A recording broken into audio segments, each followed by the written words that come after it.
Kai wannan kaman bawan mata. Bawan mata? Kai bawan mata dama zan ganka.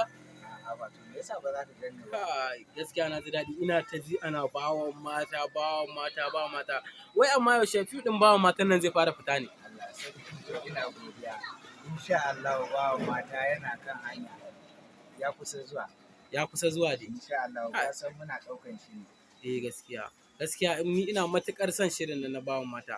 Duba da yadda nake ta ganin ana ta tallata bawan mata duk inda ka shiga lungu da saƙo bawan mata. Kai ba ma matan bane ba masu kaɗai har mazan kowa ya kama gaba ɗaya kowa. Ai kai ba ma iya bawan mata bane.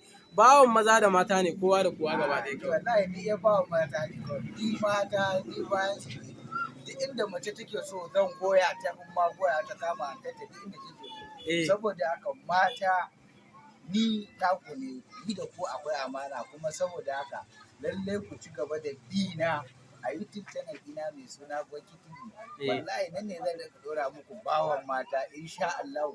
Za ku ga yadda bawan mata ke yi da mata, za ku ga yadda mata ke yi da bawan mata.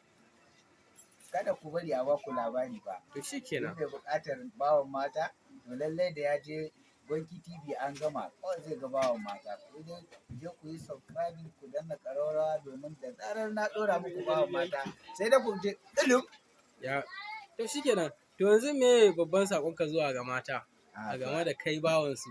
Allah sarki to ni babban saƙona ga ku mata, 'yan uwana mata, wato ni bawan ku ina mai baku saƙon cewa lallai ku je YouTube channel mai suna Gwanki TV ku yi subscribing domin samun shirin